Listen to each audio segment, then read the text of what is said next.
Can everyone hear me? Yeah. Okay, just wanted to make sure my microphone's working.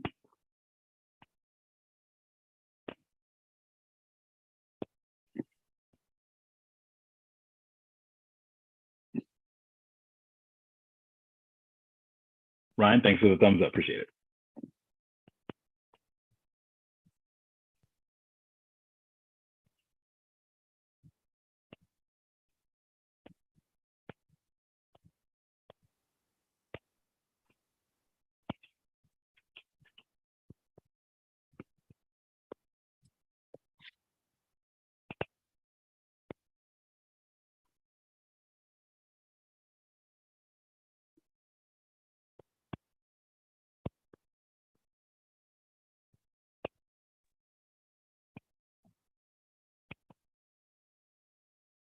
Hi, Fred.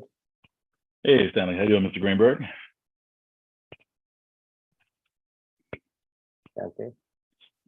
Okay.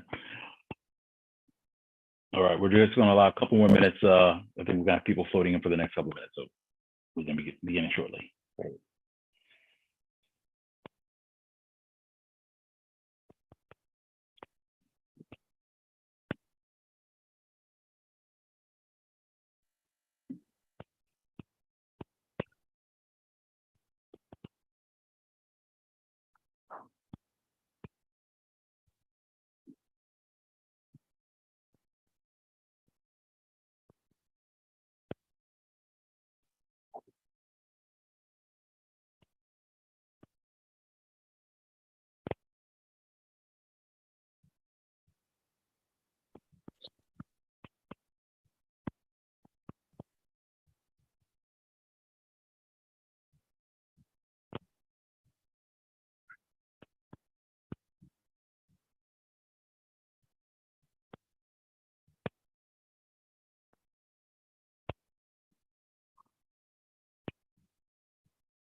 Mr. Chair, I see that Rabbi Langton is here as well.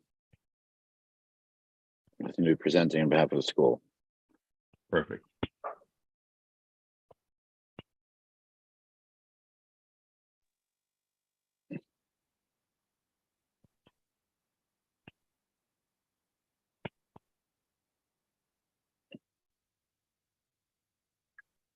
Okay, I think we're waiting for about 1 or 2 more members.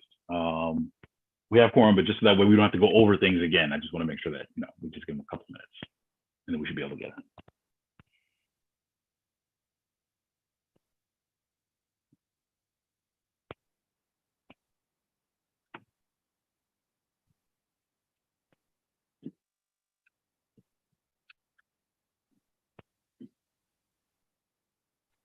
Hi, Fred. Evening, how you doing, Felice?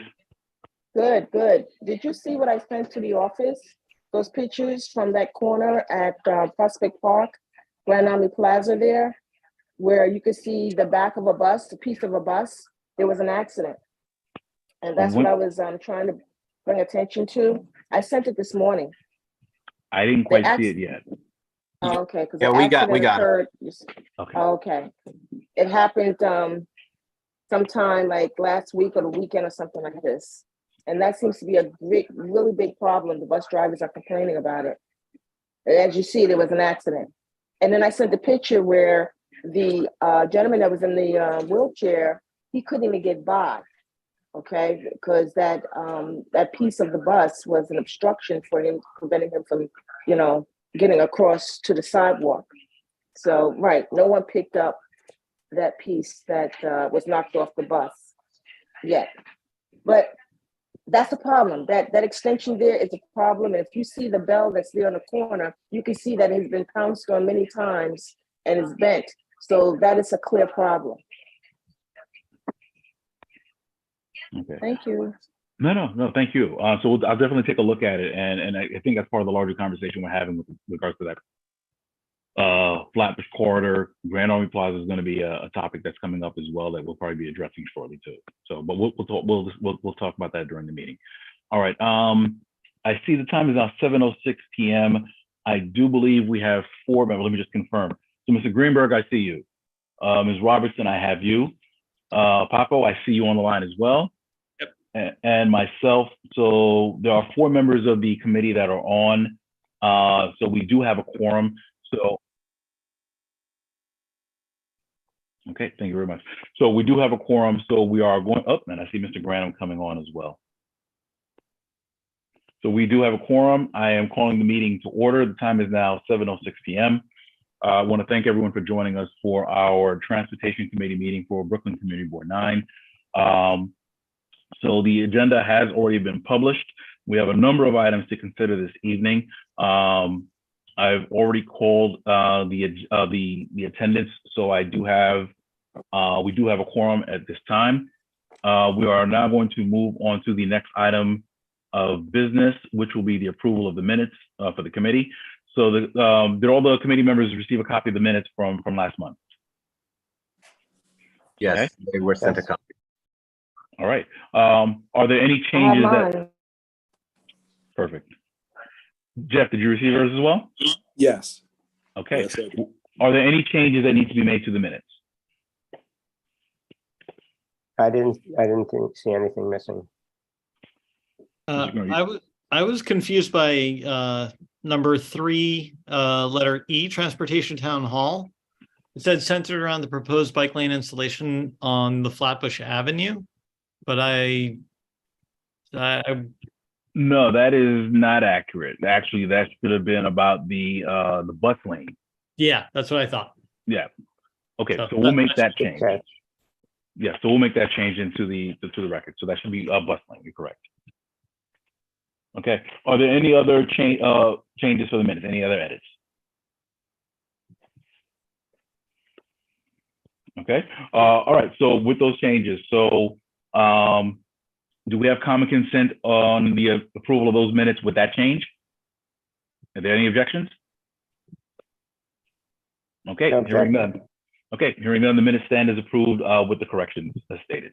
Okay, we are now going to go on to the next item on the agenda, which will be the application for the co-naming of Crown Street between Troy and Albany Avenues. As I'm going to really butcher this. Is it Somche? Homche Tamimim Way. Thank you for saving me. So yes, for the proposed co-naming. So do we have representatives for the applicants this evening? Yes. Rabbi Langdon is here. Yes. Okay, Mr. Langston. So at this time, if you just please tell us a little bit about, about the renaming, about the history, just so we have a little bit of background with respect to that. First of all, thank you all for your time. Thanks for everything you guys do for the community. I'm not sure that anyone really recognizes that these meetings go on and the work you guys put in behind the scenes. So I can say myself, I didn't even realize the extent of it. So thanks very much for that. Okay, so we have a school here on the corner of Crown and Albany. The building was built 30 years ago. There's literally tens of thousands of students that went through the school. It's a very central place for this neighborhood. A lot of the bar mitzvahs and different events go on here. I'd say every night or something. It's like a real landmark for us. It's like, I know I myself went through the school here. Yaakov may have gone through it as well. My children go through here. So I think now that we have 30 years in the building, we're working on an expansion of the building. We thought with everything that goes on, everyone and the community using this facility so much. We have after school programs every night. We're putting in our gym to be able to give more of that after school. Actually, primarily the work that we're doing on the building is really to create more of that extracurricular stuff. We're putting in proper gyms and all that, really to be more, instead of just more classrooms. We're living in Brooklyn. We got to do whatever we can to give those kids that ability to get out of those apartments and, get what they need, social, emotional, and so on. So we thought it would be befitting, over the next little bit, if we can get a renaming of the school to represent, like I put out there, what the school is, the name of the school. And I think for the community itself, it would be like something special, like, when you go through it, I can say for myself, it's a school that you learn through, and your kids go through it now, and you say, wow, we honored it just by naming the school itself. I think it would be something really, really special. It's something that's been on my mind for a while. Spoke with some people. I know I had a bunch of people sign petition for it because they were super excited even just to hear the idea. And I spoke with Yaakov, if we can make this happen. And I'm here asking you all to help me make this happen. Let's do this together. Rabbi Langdon, I think you should also speak for a moment about the history of Toch Tamimim, the hundreds of years of history dating back to Eastern Europe, pre-war. Yeah, so the history of Toch Tamimim is that it was actually it's about 120 something years now since, I mean the exact date, since the school was opened back in Russia. Was in a small town called Lubavitch. That's when the school was opened by one of the great rabbis. And over the years that it traveled around as they were moving out of Russia.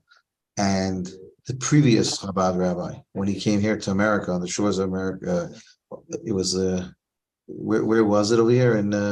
Literally in Manhattan, I believe it was. It was here in Manhattan. They came from Russia.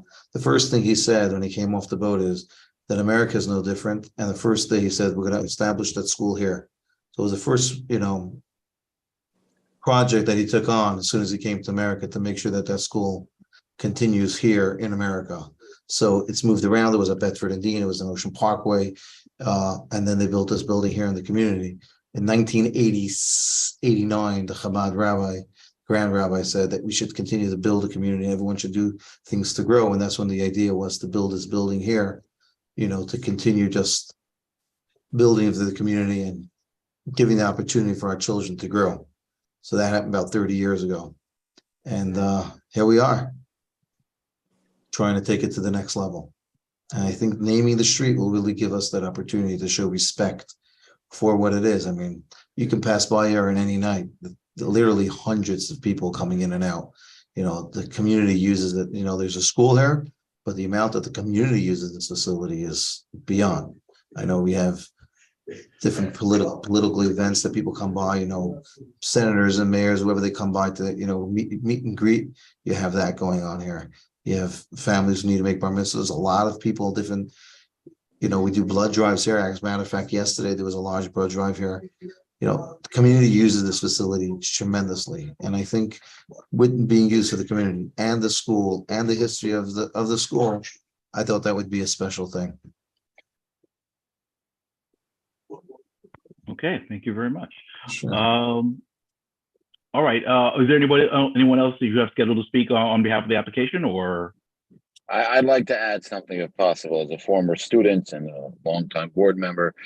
I think as Rabbi Langdon, he gave a great overview. I just want to add also, to me, this school also represents how Judaism survived 2 world wars, and we have a long history of persecution, and this school represents the growth of the Jewish community post-war.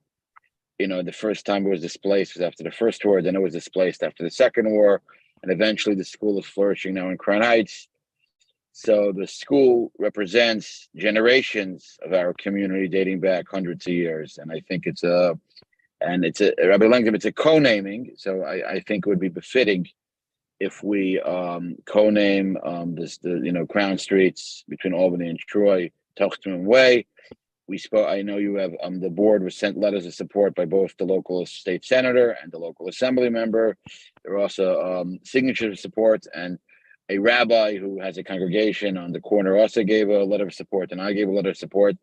I think that this institution, this 100-year-old institution, this 30-year-old building, hits all the marks for a co-naming of a nonprofit in our city, and it's a perfect opportunity for us to partner with this institution and co-name Crown Streets.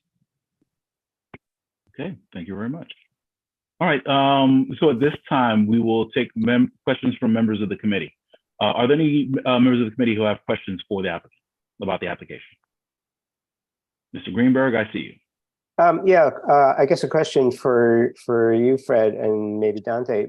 what's the precedent? I mean, I know we often co-name streets after people. Do we co-name streets after schools? I mean, I can't think of one in the whole city. That might be there, but like there's no Stuyvesant Street in center of Stuyvesant High School. There's no Midwood Street in front of Midwood High School. There's no NYU Street. So do we do this?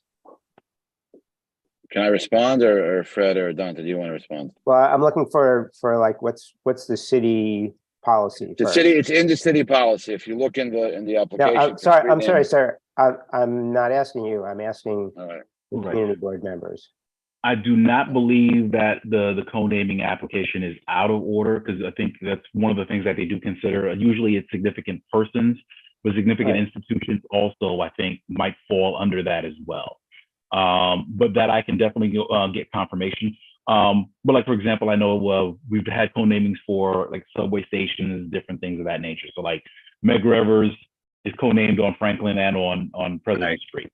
So that is something that is not necessarily inconsistent with co-namings in the city. But I can definitely make sure we go back and get additional information. Great. Thank you. Mr. Chair, it's actually in the co-naming procedure. It says a nonprofit or a person. When they have the city council's criteria clearly states nonprofits. And it's also, I think, in the board, potentially, I can send you from Crystal Hudson's document as well. It has nonprofit as a criteria. Yeah, I'm pretty sure that's correct. And I'll send you we can send you the documentation. We'll make the ask and we'll send the documentation to the committee.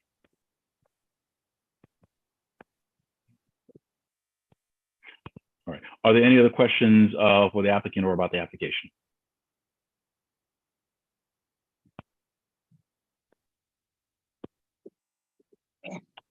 Okay, seeing none. All right, so at this time I'll ask, are we ready for the question? Do I have a motion to move forward and approve the application for consideration by the exec and the board? Wait, I wanted to say, what was the significance of the school for it to be named as a street name? I'm sorry, I couldn't move fast enough. That's all I'm asking. What's the significance? What is? Well, it's given the amount of people, it's given, the significance of it in the community. It's been there for a number of years at this point. Definitely have had a lot of people who've been through the school, students.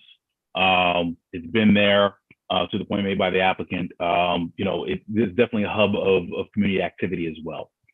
So that's the purpose why the application is here. That's why they're asking for it, and that's the reason why it's before the committee this evening. I can also Oh. respond. It's 120 years old. It survived 2 wars and relocated here, and it's been here for many years. So it's significant both in the community. I went to that school. I was the first class building, and there are thousands that went, and it's a hub. In addition to its significance today, it represents 120 years of Jewish survival throughout 2 wars and a relocation to New York post World War II. So it's a very Oh. significant institution. Oh, this is just for Jewish people, or this is? It's for everybody. It's used. The blood drives. Everybody comes to the halls are used by. I actually was by several community-wide meetings in the school for bringing communities together in common cause over the years. It's open to anybody to rent the facilities. It's a yeshiva, so there's the attendees are typically Jewish, the students, but the halls and the facilities are used by everybody. Okay, that's what I wanted to know. Okay. All right. Are there any other questions? All right. So at this time, do we have a motion on the floor?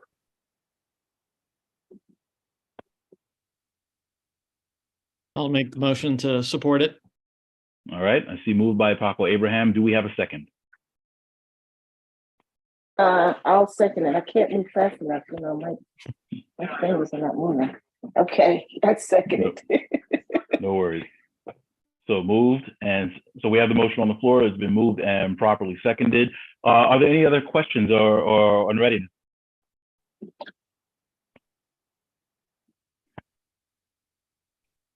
Not a board member, but I do have a question. Sure. I think it's a wonderful idea that you do have this building, but would you consider also assisting in building those relationships with other races of people so that the hate that's towards you guys can help be eliminated? Is that something you guys would consider doing?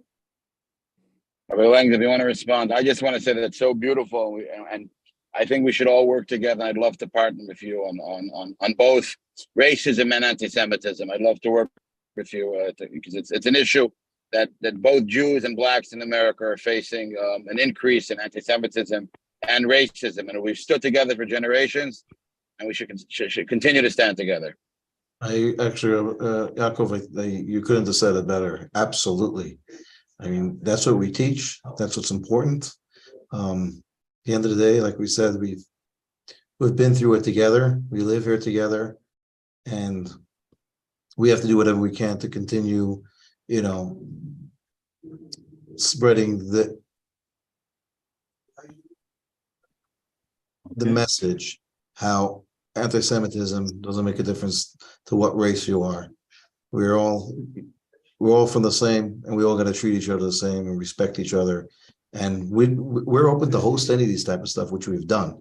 And like we have the blood drive, it's open for everybody. We do things that everyone together, and I think that's an important point, and we have to continue on that track. I'm proud to say that we're doing whatever we can. Always open to hear more input and continue that way. Okay. All right. Thank you very much for that. And we will be taking you up on that as well. So we'll have additional conversations in terms of programs we can do. All right. So despite the fact that you're responsible for Rabbi Berman, we won't hold that against you too much. All right. Unless there are any questions, I think we will take the vote now. Well, actually, let me ask this. Is there any, do we have common consent? Is there any objection to approving the recommendation by common consent?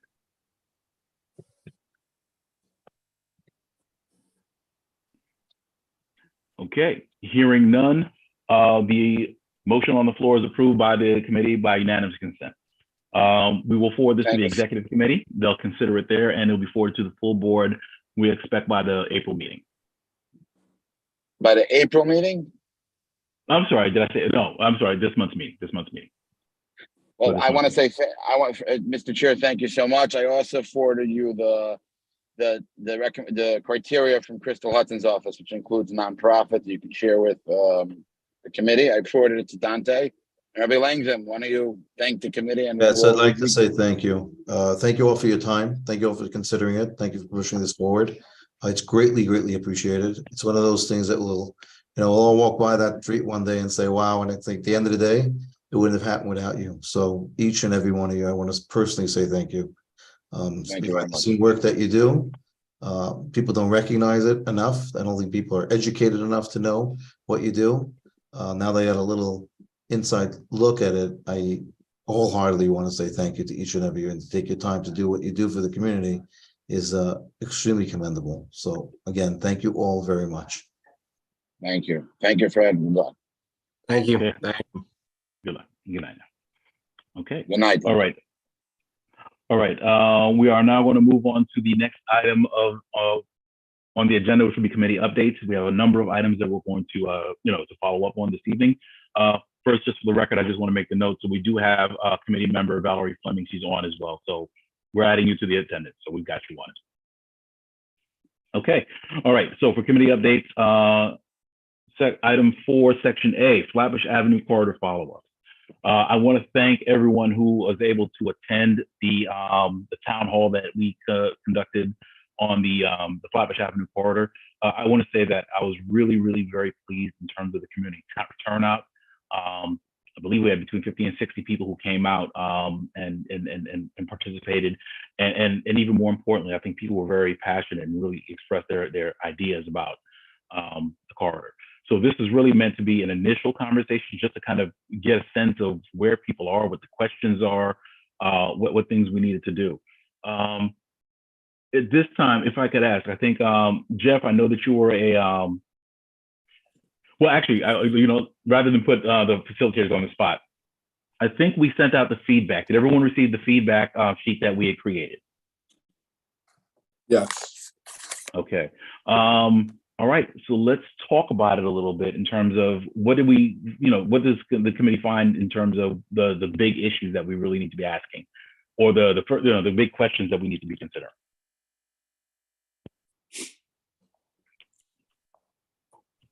Well, I'll speak for my group. If you had a chance to look over my notes, there were a lot of questions that, since we only had a limited amount of time, I chose to just document and forward to you so that possibly that we could get answers for them that wouldn't solely be my opinion. And I felt that I didn't want to steer the participants in my breakout group in any direction that was limited to just what I thought. And if you looked at those questions, I think that they should definitely go before MTA, DOT, or some of the electeds. I think I captured about 5 or 6 questions that the group was asking.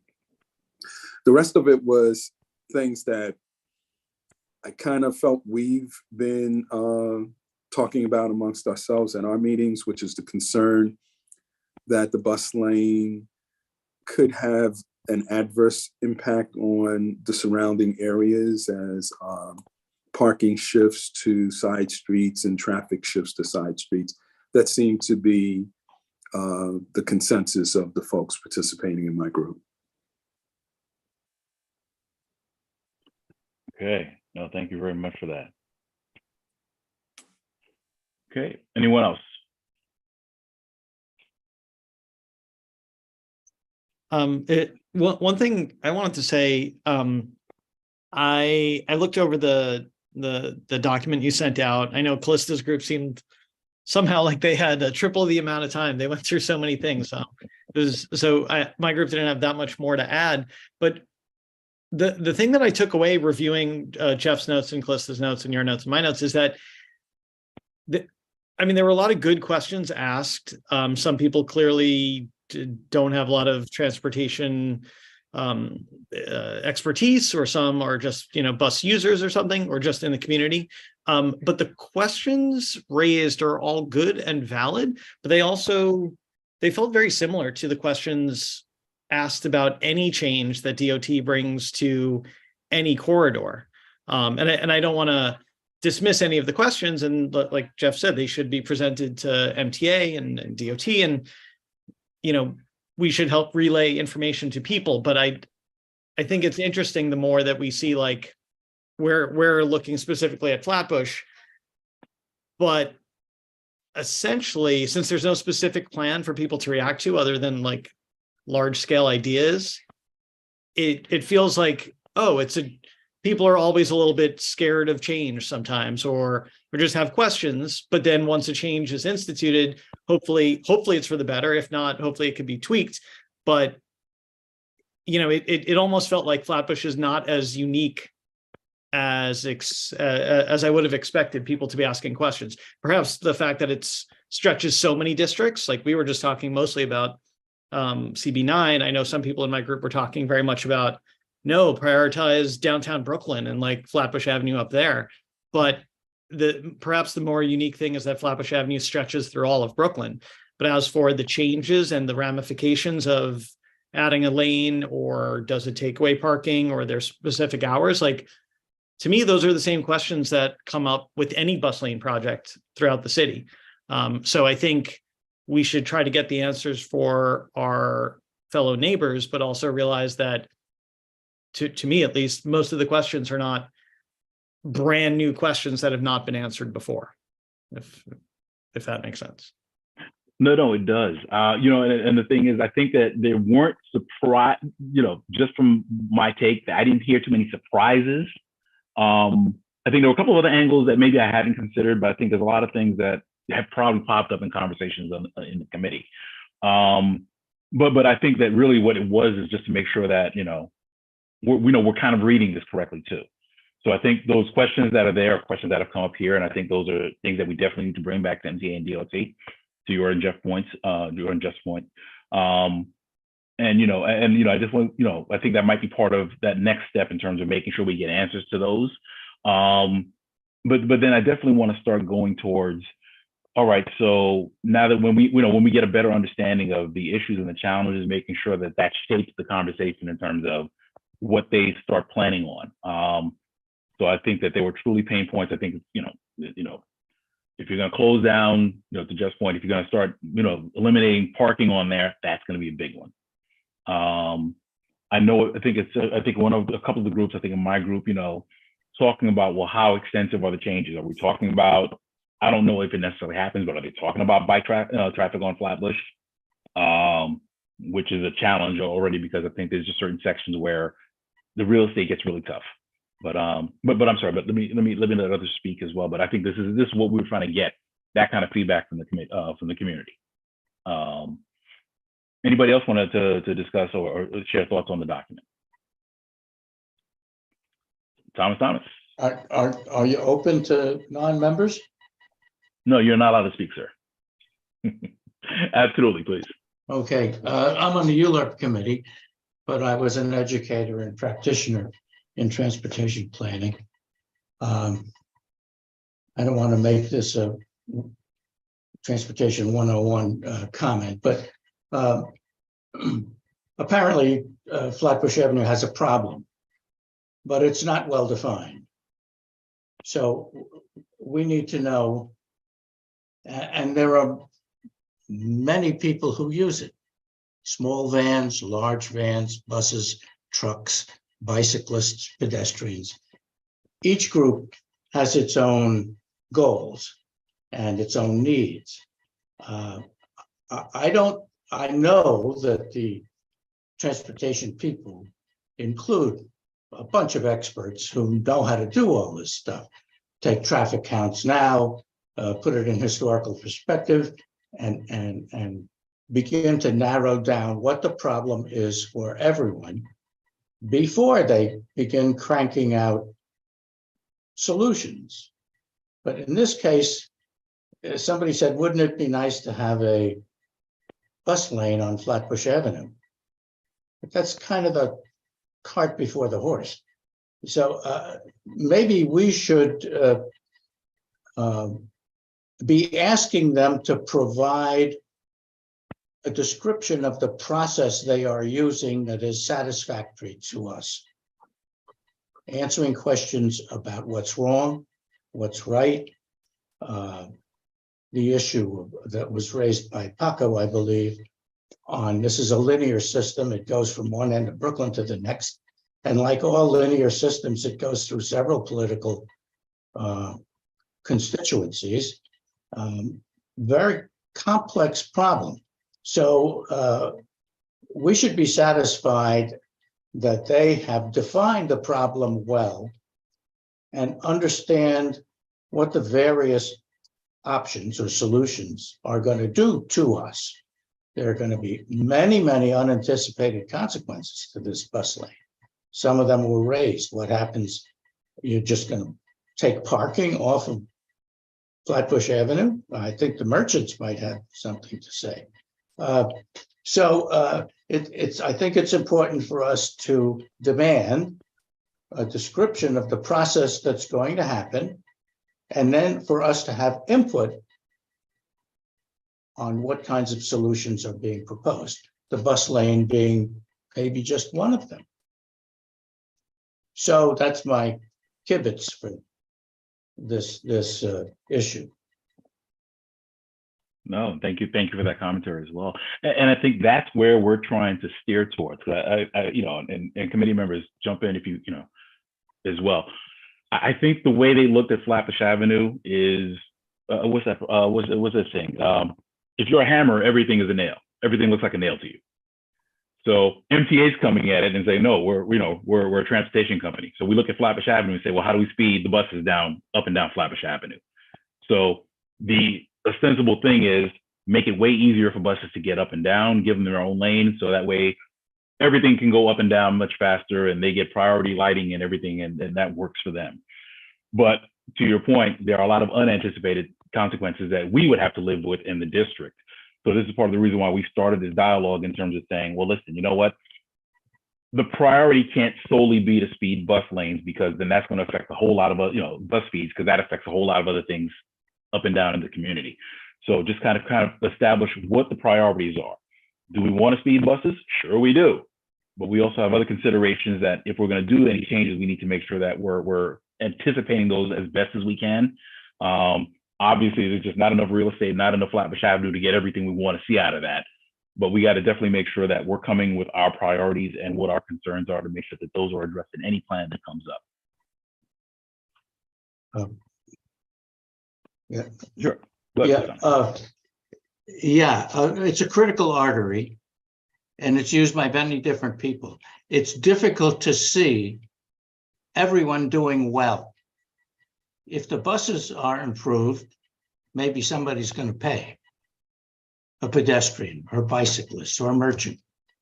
And so those issues need to be quantified and saying to us, can you live with this? Absolutely.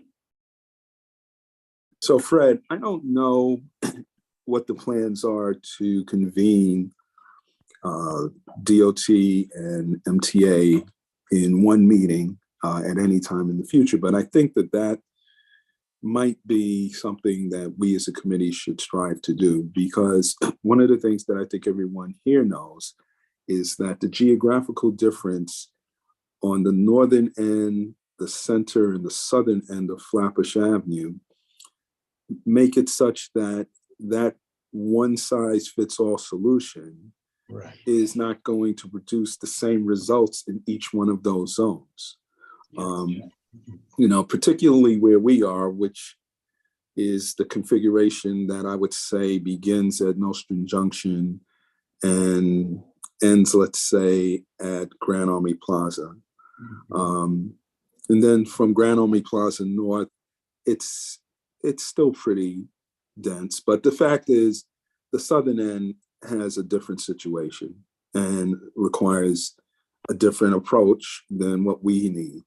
So I haven't heard anything so far from MTA or DOT that seem to acknowledge and address the fact that whatever they do on one part of Flatbush, they have to do something different elsewhere. And that's what I would want to hear.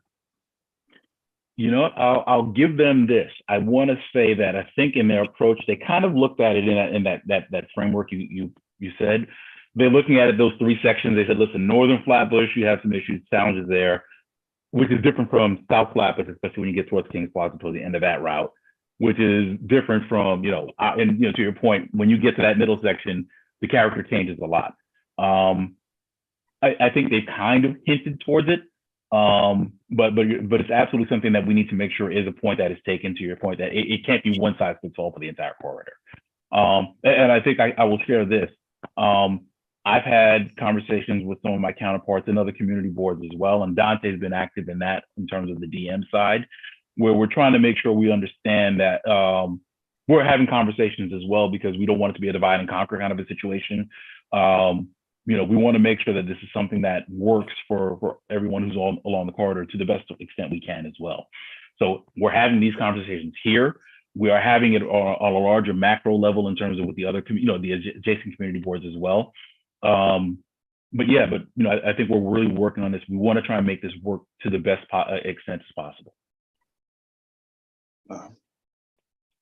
You said corridor, and it rang a bell. I mean, the corridor is not narrow, because whatever you do on Flatbush is going to have spillover effects on both sides.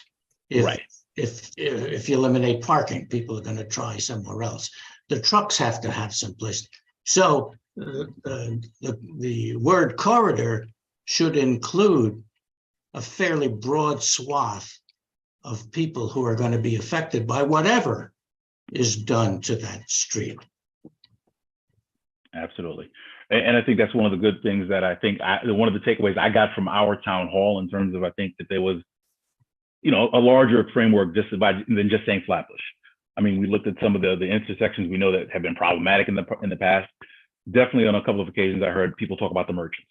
And I think there was even a good point about, okay, well, listen, what about people who just use the corridor? So it's like, if you have kids who go to a school or you do certain, things on the corridor, how does that affect you stopping, doing drop-offs and pickups and things of that nature? So all to say, I think these are the questions that are coming up, and I think that we're going to be taking the opportunity as a committee to start distilling that, to really kind of figure out where the big issues and what the priorities are going to be in terms of what we want to do. And I think to a point that Jeff had made before, I want us to definitely get back in front of MTA and DOT, but I want us to kind of have a little bit better sense in terms of what is the ask from our part. In terms of before you start putting stripes down the street, these are the things that CB9 and even to the greater extent other community boards are looking at in terms of what we're trying to get out of Flatbush Avenue and the adjacent streets. I did see Andrew. Did you have your hand raised? I thought I saw him. I did. I think you started to answer my question. I was also frustrated by the vagueness, but I think it's kind of a double-edged sword. If DOT or MTA comes to us with a fully fledged and fully prepared scheme, the response is always like, you guys just made this up. You didn't take the community's input at all. You're dictating from the top down. And I get that. But if you can provide any indication of when a follow-up is, what a follow-up would look like, I think that'd be really helpful. I also think that what you, Thomas, and Paco are all discussing, I think these vague things are fine, but I think it really should be more diluted into specific problem statements. Like, for example, I've heard that some members of the Flatbush BID, the business owners there, are worried specifically that parking removal would affect merchants' ability to sell to people that are driving in, going to the store, and then leaving. So like short-term parking limitations. And there's an easy way to see if, number one, that is a real concern, and number two, if the bus lane would affect that hypothetically. And that's to ask DOT not to push back against any kind of change, but to do a study. I mean, like, it's the 21st century. We have computer modeling. We can also just see how people are using the street and then make an informed decision based on that. I think that's a much smarter step than reacting like this. Right. And that's the thing. I think part of it is, I think once we have the questions or we have the framework in mind, then we can ask them to do the study and say, do a model that anticipates, okay, we have, and I'm coming up with stuff. Rush hour, you have no parking on the street. There's a dedicated bus lane on the rush hours that goes up and down the avenue. And what does that create? I think one of the questions that we even asked is, okay, well, what are we talking about savings? If you're talking about you're going to add bus lanes and do all this stuff, but you're talking about a difference of 2 minutes or 3 minutes on a route, is it really worth all that headache? But I'm sorry, before I start ranting, I think we just wanted to kind of get to that point where we tell them, if we're going to ask them to do a study, we ask them what the parameters are on what do we want them to study. If it's not just bus speeds, but what else are we modeling and what are we predicting might happen on the corridor? Absolutely, yeah. Okay, are there any other questions? Are there any other comments in terms of the town hall? Yeah, I Elise? think that they need to stop making these, Jeff, what do you call it? What do you call it? The curves that sticks out, those corners that sticks out that make it very difficult for cars to. Oh, those curb extensions? An extension, yes. Back downs. Curve extension, right. Okay. I think it makes it very difficult for people or cars to get by. They go on top of the curb. That's what I find. I even find cars parked on that extension. Okay, what's the purpose of it all? I don't understand. This is especially delivery trucks. I mean, it's designed to make the city not flow easily, it seems to me. It is. It is exactly that, Felice. The neck down is designed to reduce the speed at which any vehicle can make a turn on that corner and to narrow the distance that a pedestrian needs to traverse the street. The easiest way to think about it is using geometry, where if you have the desire to go in a direction that's 90 degrees off of where you are, and you can make it gently, you'll go faster. But if you have to stop, make a hard turn, there's no way that you could speed around that corner. And that's why they're popping up all over, because if there's anything that they're successful at doing is making people slow down. Everything else that you're saying is correct. People will park on them. They're an obstruction, But I don't think that those secondary issues are being considered. Their main goal is to make sure that when people turn, they're going so slow that they can't miss a person in the street. That's one. Two, that the amount of time that the person who's crossing the street is actually in a travel lane for a vehicle is minimized. So it's a hard thing to push back on. They're not pretty. They definitely take up 1 or 2 spaces at the end of every block, but they're probably one of the most successful tools in the DOT's toolbox. Right. And actually, we're going to touch a little bit on that too, a little bit further down in terms of some of the district traffic calming. Yeah, we'll touch on a little piece of that as well. So can only you- because oh, go ahead. I'm sorry. Can you touch on what I submitted to you, please? Because that's another example how they want to make a pathway for cyclers, you know, but in doing so, it has become a hazard and very dangerous for pedestrians and also drivers. That extension there on Prospect Park and Grand Island Plaza, please. Could that be included, please? It's definitely something we're looking at. So no, we definitely heard that, and that's going to be something we look at in terms of, where are they appropriate? And if there's other things that they need to do, because obviously if people are hitting them, that means people aren't seeing them, which kind of defeats the purpose. So those will be questions that we'll look at as well. And sometimes if it's even appropriate for the intersection. If I may, I'm going to leave it short. In riding the buses, I noticed that the buses have to extend themselves outward. And in doing so, the cars that are trying to turn to go down Flatbush, the cars that are coming up Flatbush, that's on the opposite side of the library, they too have to move out of the way because they find that the traffic is going into them. So this is what's happening. And that's why you have the bus that had collided with a truck, because the truck and the bus cannot fit on that lane, not to mention cars. But a truck and a bus cannot fit. And that's why that accident did occur with that bus. Thank you. Okay. All right. We're going to have to move on very shortly. So Ms. Fleming, I see you. I thought I saw another hand up earlier. Zach, was that you? Did you have your hand up before? Okay, hand is down. All right, so we'll see Ms. Fleming, we'll see Paco, and then we're going to have to move on. This is Okay? just a quick. Sure. This is just a quick observation. When I was driving down Franklin Avenue, there's, I want to say, an extension maybe on, is it President or Union? I can't remember, but and they have these like poles that stand out that is kind of bendable at the corner of that, I guess that extension or whatever they have there. I actually observed a delivery truck back up on the street and push those cones down, and he did it as if he does it every time when he makes a delivery.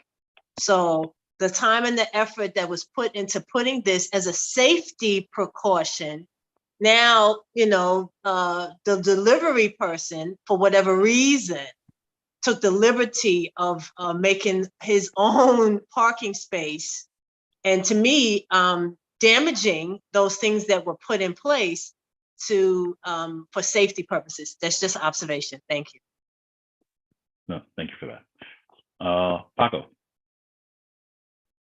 Yeah, the one other thing I wanted to say, just there's a final button on the Flatbush Avenue bus lane topic, is just that I think it's also important for us to remember there's the 2019 Streets Master Plan law is dictating that there's a certain number of bus lanes that the city implement, and the Mayor Adams has looked at Flatbush Avenue as one of the likely corridors to get some of the legally required mileage.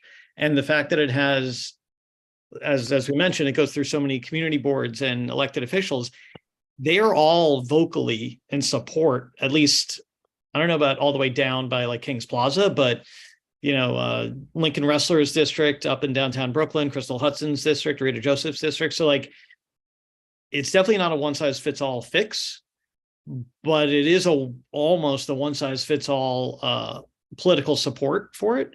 So I think it's important for us to ask important questions, but also realize like it's going to be a losing battle if people think, oh, let's just fight this and not have any changes. Like the status quo is clearly not working for the community and not for the elected leaders. So I think there is going to be some sort of change. And I think we want to not just swat away DOT saying they want to make changes. I think we want to make sure we tell them, hey, the change you want to make there works there. Over here by us, it may have to be a little bit different.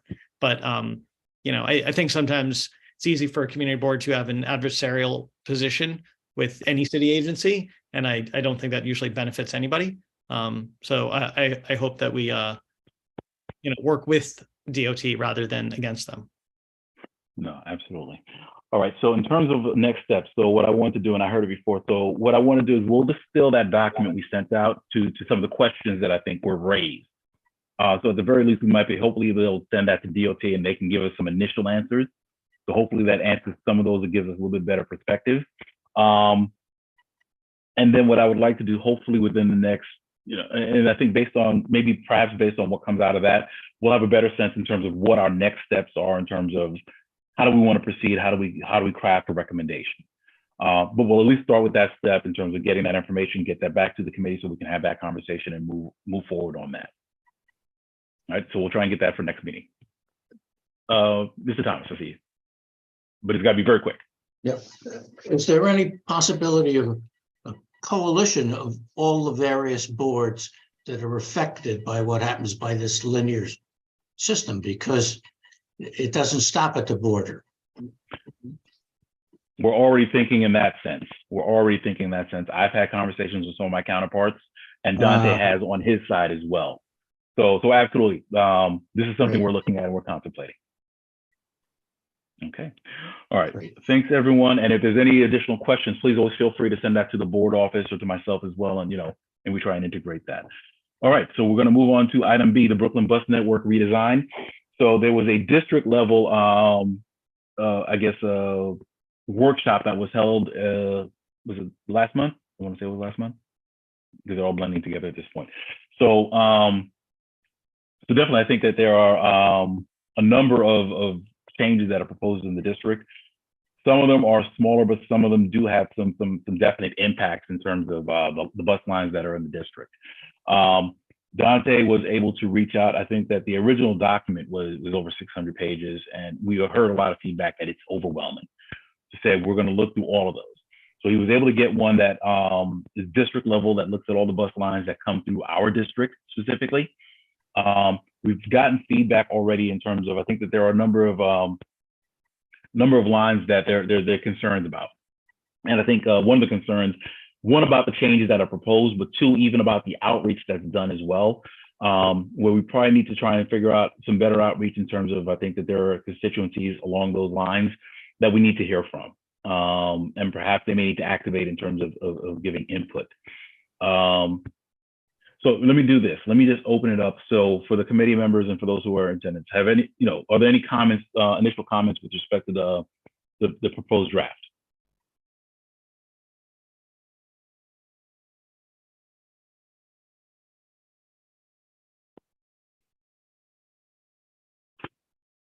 I know I'm overall, you know, no, we're not going to get, everyone's not going to be pleased. Like some people will, there'll be some winners, some losers. But there currently are also many winners and losers kind of in the bus routes in our neighborhood. I know there's a lot of talk about the Ebbets Field houses moving. I understand why MTA wants to move stuff to Nostrand Rogers and make use of the bus only lane. And I know taking stuff off of Bedford is a concern, but I think overall, I was kind of pleased with the draft, and I think I'm pleased with the possible additions of, what was it, the B10 route that I think was going, like they wanted to make more use of Empire Boulevard. I don't think it was going to be a bus lane, but Empire Boulevard to have more coherent, I guess, east-west kind of linear service, and they were going to change the B12 route as well. I think there were some good changes in there. What I am most focused on is, I think with the new addition of that B10 line and the already like onslaught of buses that come to the Lincoln, Flatbush, Ocean area where they all do the roundabout,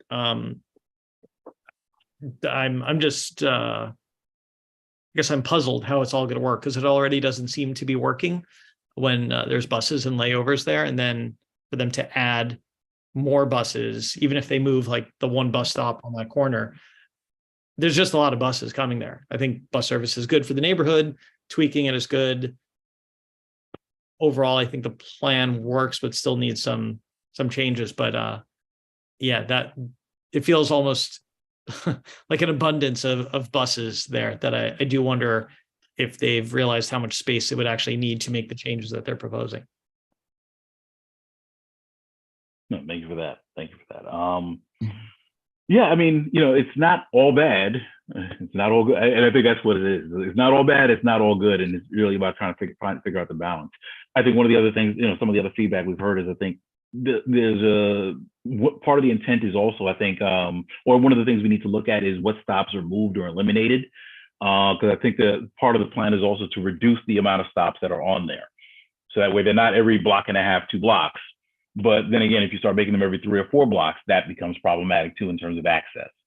So that's some of the feedback I would definitely like to get with some of these in terms of there needs to be advocacy for particular stops in terms of they need to be there for certain reasons. No, but thank you for that. Dante, I do see your hand. And if there's anybody else as well, please just let me know. It's great to speak as well. Well, I did. Yes, no, Paco makes actually a very interesting comment. Now I'm thinking about it. There are a lot of buses that I guess terminate there or wait for their layover. So it's almost like putting a bus depot right next to Prospect Park. And I'm wondering if they've ever considered, like right when you go on to Flatbush heading toward the Prospect Park Zoo, there's an area right there before you get to Empire Boulevard. It's open, like the buses could, if they could figure it out, they could, maybe terminate there or something. It's relatively close to that area. You mean the Willick entrance? Yeah, it's like, let me see if I can show you just really quick. That's the parking lot you're talking about. I think is next to, I can't remember, there's a few things there, but there's a parking lot right next to the corner, like right behind the tree, I think. Yeah. Behind the Flatbush tree. Oh, okay. I thought he meant at the park. Yeah, I thought you were talking about on the park side. I think there's like right here. I'm gonna show you. You see this area at Prospect? Well, like it's in, this area. Yeah, that's called the Willink entrance. Yeah, do you know if there's any historical significance to this entrance? I'm curious because it looks like an area where buses could. Well, it was when the park used to be open to cars, that was one of the major points of entries for cars, right? And then as time went by, cars are no longer a thing there. So I think it's only official vehicles that are using it now. And most recently, I think there's a city bike station. There's a city bike station and that's where the 2-way bike lane is too. Yes. Yeah. But it is a wide open area. I don't know. I don't know.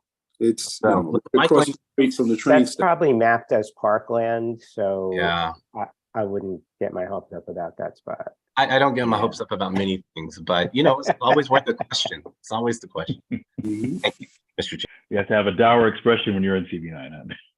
All right, Mr. Greenberg, we see you. I guess I'm kind of expanding on what Paco and Dante both said about the buses on Lincoln. So now the buses often double park and it's impossible to get by if you're on a bike or in a car. So I'm wondering if, as a follow-up to the meeting we had with DOT about the Flatbush Lincoln intersection, if we could do something with them about Lincoln between Flatbush and Ocean, talk about the buses, talk about possibly some traffic calming. Maybe there should be no parking there at all if there are so many buses, especially since most of those parking spots are filled with cars that have vests in the window and don't have any authorization to park there. So there's a lot that could be done there. There's still probably going to be too many buses, but I think that's a real trouble spot we should meet with DOT on. Yeah, I think that DOT is even kind of tipped the hat in terms of they're looking at that, because I think yeah, it's that whole corridor. That corridor is my word today. Lincoln Road is problematic. I think everybody sees it and everybody lives that, where it's like, yeah, between the buses, the double parking, and the buses coming out and everything else. And where you go into the park, I mean, yeah, there's so Yeah. many things there. Yeah, it is tough. I do believe that there's going to probably be some change at some point in the near future. Won't be fun. At the very least, we'll probably lose some spots on that northern side of Lincoln, but there probably needs to be a deeper think in terms of what are we doing on that road. Right. Plus, And it won't be fun, but yeah, I think that needs to be a better conversation. right. Plus the connection to the new bike lane that's going to be on Ocean. So we should talk about that whole area with them. No, absolutely, absolutely. Great. All right. Are there any other comments about the bus network redesign? Ms. Fleming, I see you. I was just wondering, while we have several subject experts on the line that have backgrounds in transportation and various degrees of their career, I'll say, has there been any consideration for this particular committee, for not to say that the people on the line are not subject experts, but is there someone that we could go to that can kind of run the numbers and to show, because as we're going down to, I'm just saying Lincoln Road part, you know, I hardly ever go down that way because it's so congested all the time, the buses and everything. It just is like a nightmare. You know, do we know how many people go through there? How many cars are going through there? How many buses are going there as we're making these decisions, so that it's not, you know, that we're being emotional about it, but we've got like some data that we've got. I'm just making it up because I'm just making it up, that each day we have 200,000 people, we'll say, that go through there. Because I guess some people are coming out the train, some people are going in the bus, some people are doing different things. They may be biking to the park, they may be transporting their kids. How can we break down the data to show that it's not working now, guys? And can you consider looking at different locations to terminate right there? Because do all the buses have to terminate there? Is there something set in stone that this is the best termination spot? That's my comment. Thank you. I would suspect that DOT probably has some level of data on that. And perhaps, you know, Dante, would you be able to check to see if there's any data they have that kind of data in terms of, you know, foot traffic, cars going through? And if they don't have that, maybe that's something we would ask for. It's like, can we start monitoring that just so we get a sense? Because I'm wondering on our part, on our end, so for a stronger argument for certain things, even the Flatbush Avenue corridor, some areas of Flatbush Avenue are much wider than others, making it more easily for cars to go back and forth, like on Rogers Avenue. When you come up, I guess, from the south of Rogers Avenue, and when you get to Empire, it's kind of wide. But then when you go up towards Eastern Parkway, it's kind of narrow and it's, you know, more congestion there. So as we're making these decisions, I'm not sure how the topography as well as the population impacts how we make the decision for easy access for all the individuals that may be going and using different forms of transportation for whatever reason. Yeah. You know, and just to go back to a point you made originally, I think the reason why we have that a lot of buses stop there is because of the train station. It ends up being almost a natural terminus for people to say, okay, well, listen, the end of the ride. So now I can either get on a couple of different bus lines, or I'm getting on the train. So I think that was part of the reason why they probably ended it there. But maybe that's the conversation. Should they end there, or should they just pass through? And is there another more logical place to have the buses lay over?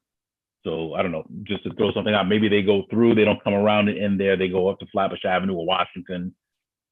On that backside on Washington Avenue, I think maybe there's, you know, places for buses where that's where they end, and then they continue, they get back on the route from there.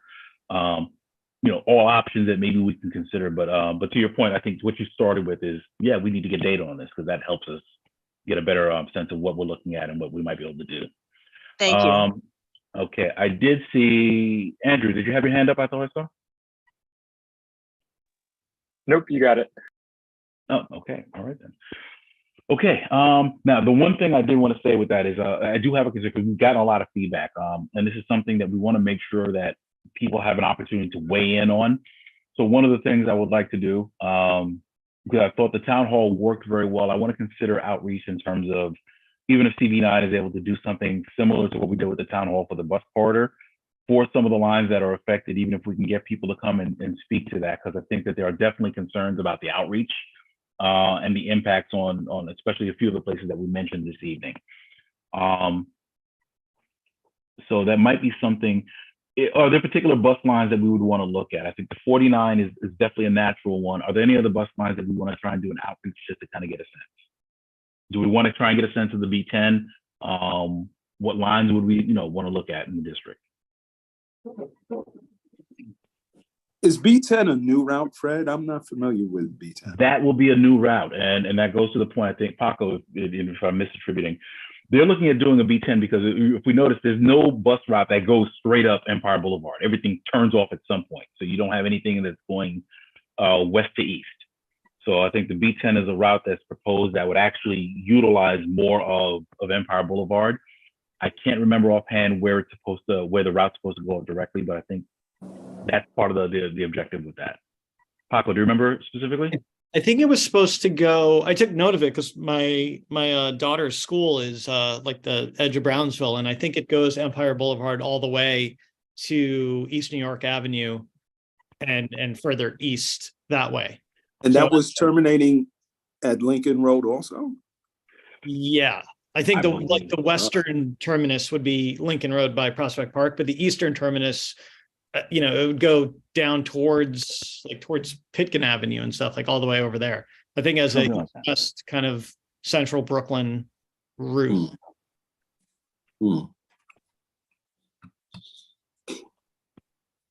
Yeah, and to that point, it might be good, to get some feedback on that, support, or if there's any tweaks that would probably need to be made to that as well. So at this western terminus, I'm sorry, go ahead, Jeff.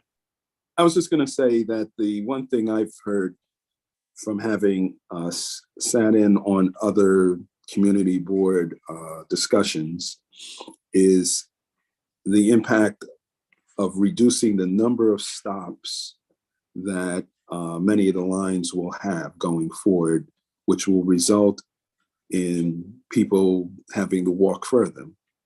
I'm on the Nextdoor Neighbors platform. I don't know if any of you guys are also. And I know that there's an intense debate going on in Park Slope where they're reducing the number of stops. The proposal is to reduce the number of stops that whatever the local bus over there will make. And it's getting mixed reviews, some not so pretty because it's pitting people with challenges health-wise against otherwise healthy people, because the elderly and people who need a bus to stop every other block are the first who are complaining. And, I kind of am the fly on the wall because it's not CB9, but, I'm on it. And it's sad because there are younger people who are just saying like, oh, you just can walk another 2 or 3 blocks. And I think we need to be mindful of the same thing, because I think some of the proposals were to reduce the number of stops on the 49, to move the 49 from Bedford to Nostrand heading south. Those are the things that we need to be mindful of.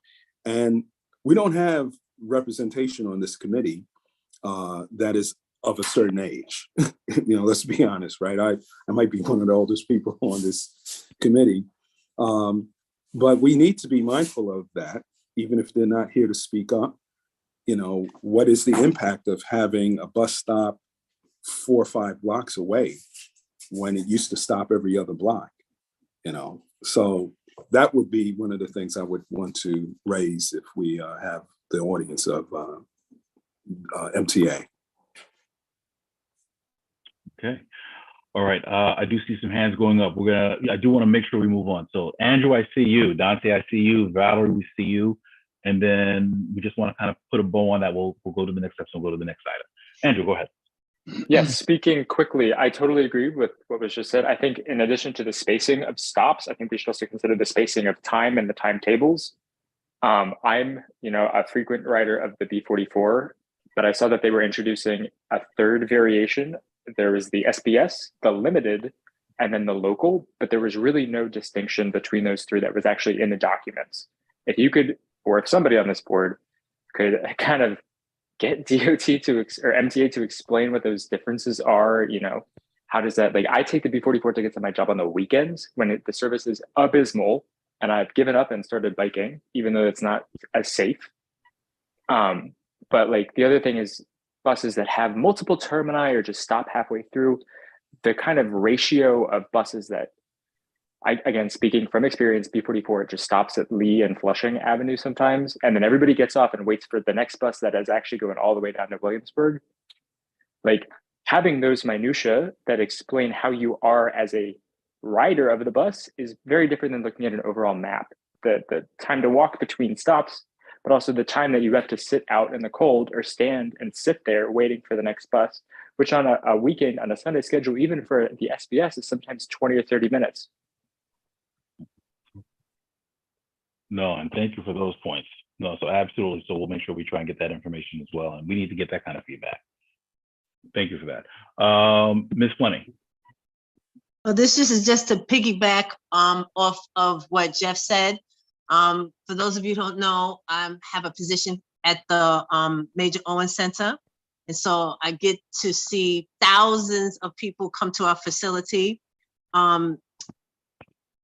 Jeff indicated about the abilities of some of the people that are a little older, but being here at the Armory, I see a lot of people of younger ages that have abilities that impact their activities of daily living. Some people are dropped off at Accessoride and different things like that. So as we're looking at our data, when we're looking at age, also the physical abilities, because there's quite a few young folk that are coming here to the Armory that need to get on the lift, they're on wheelchairs, they're having their children and different things. So as we look at moving the buses, that the ability of an individual, whatever the age, may also be in consideration as well. Thank you. No, thank you for that. And I would probably put it out as well. I think if we even think of what are the places that would absolutely, we would need to make sure that there's bus service that's close. So yeah, maybe there needs to be a bus stop that's closer to, to the Armory. Yeah, maybe the one bus stop they don't move is the one that's right in front of Ebbets Field. You leave that one alone. So even if they're talking about eliminations and not saying that all eliminations are bad, because sometimes it doesn't make sense to have it one block after another block after another block. But sometimes, yeah, you do need to have it on one block, on a particular block, just because of the population and the demographics that are there. But these are great points, and we'll definitely make sure we do that. So one of the things, I'll probably talk offline with Dante about that in terms of, I would like to see if we could set up something similar to what we did with the town hall in terms of being able to get some of these constituencies together to kind of get a sense of the pain points, demographics, and to the points that have been made about, who's on the buses, what places, especially we need to make sure are not affected by some of these service changes. So what we'll do is, Dante, I'll talk with you offline about that, and we'll share that with the committee. We'll circulate that with the committee in terms of getting some ideas about that and trying to get a date around that. Okay, all right, we're gonna move on to item C. This will be a little bit quicker in terms of, I just want to provide an update, and this is something that has been on the radar of the committee for a while. I know that I think it was in the November meeting, there was a resolution that was passed, there was a vote that was passed by the committee in terms of the Lincoln the Lincoln Road, Washington Flatbush intersection. We were able to convene a meeting, a site visit with Department of Design and Construction, with DOT. We had a few of the committee members who were there as well. So just in terms of the update with that, so the construction is going to be finished over there. I believe we're anticipating towards the end of this month. But I think from the walkthrough we did, I think it was really good to have them there physically to see what our concerns are for that section. In terms of the traffic calming, pedestrian safety is still going to be an issue. Almost on cue, we're right there and we see an 18-wheeler come around and try and take a turn from Lincoln onto Washington Avenue. So I think that, you know, they saw it, and I think they definitely understood that there's definitely some additional work that needs to be done.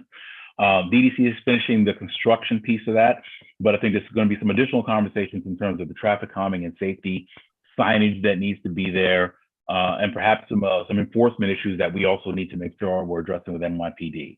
But I just wanted to give that as an update. I think that there's definitely progress being made, and we're going to be looking at that intersection after the completion to make sure that some additional changes are made. With that being said, is anybody, Paco, you were there as well, Stanley, were you there? Is there anything you want to add with respect to that in terms of concerns or feedback? No, that was a great recap. Thank you. Okay.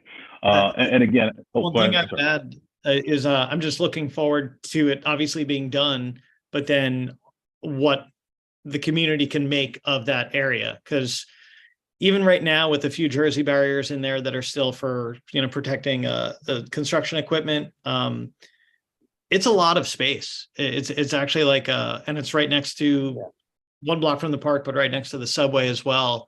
I feel like it has potential to be some kind of community gathering area. And you know, the fact that there was like a dozen of us standing there very comfortably, even as an 18-wheeler made an insane U-turn from Flatbush to Washington, but that was not possible before. So I think it's great that some pedestrian safety has been added, and then it'll be, you know, what are the finishing touches that we need to push forward to make sure it doesn't become the parking lot again and it becomes a beautified area. I know Stanley was talking about maybe raised planters or things like that, like what is feasible, but I do think it's a potentially a really great addition to what was otherwise just, you know, a dilapidated crosswalk. So. Yeah, absolutely. Okay. All right.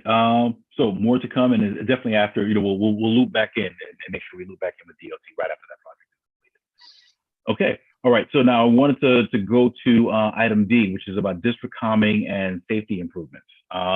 So one of the concerns that we've had, and we sent out the spreadsheet, and Paco, we saw your email.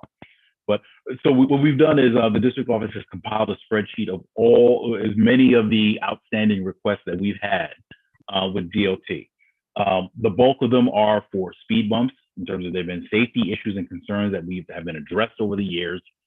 We had a number for bike racks as well, requests for speed cameras and things of that nature. Dante and I had an opportunity to speak with DOT, and I think one of the concerns, or one of the issues that we've had is that, you know what, the problem is DOT takes such a long time to turn around. If you ask them for one thing, there's a study involved. It takes such a long time to turn it around, but the problem is if it's not a favorable outcome, then all of a sudden it's like, okay, well, what do we do? You know, you know, you're not giving us a speed hump, but the people are still speeding down the streets. So from the conversation Dante and I had with DOT, part of the problem is they are a ticket-oriented agency, so to speak. So really it's about closing out tickets. So when they get it, they'll look at it and they'll close out the tickets. But they're not really necessarily as proactive in terms of saying, these are the options that we can give you. So part of what we, you know, part of the suggestion was we need to start making multiple asks when it comes to some of these things. So for example, if there is an intersection where we know that there is speeding or whatever's happening, we have to ask for a speed hump, but we also should be asking for several things at one time. Because they'll only do one ticket, but we can put in more than one ticket for any given intersection. So to use Washington, because I know that's something that's near, you know, that's been Washington and Montgomery. Ask for a speed camera, ask for speed humps, ask for 3 or 4 things, put them all in at one time.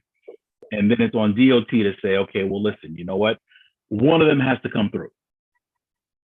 One of them has to come through, but ultimately, you know, it's a known intersection, and they are going to be put on the hook for resolving it one way or another. But you know, we just can't do this. Put it in 1 year, it doesn't work. Wait another year, and then that doesn't work, and then wait another year. So the idea being speeding that up, but putting the ball in DOT's court to take care of that, which is part of the reason why we sent out the toolkit. So we did send out a toolkit. It's a little bit of a read, but I think there's some sections in there specifically about speed calming, traffic calming, where they talk about some of the things that we know already in terms of the neck downs, speed humps. There's barriers sometimes they're able to put up. The bollard, I think there's the bollards, the rumbles, rumble strips, bollards, and those things of that nature. But I want us to be able to start thinking of it from that perspective of, especially since we're closer to these things, what are the 3 or 4 things we think might be good on these intersections? So that way we can make sure that as a board, we're taking 3 or 4 paths at a time. But we definitely wanted to make this an educational opportunity. The one thing that was ironic that wasn't included in there was the speed cameras. But I want to make sure that we include that as one of the things we ask for as well when we're looking at these situations. Were there any questions? At this time, I'm open the floor. Were there any questions or comments?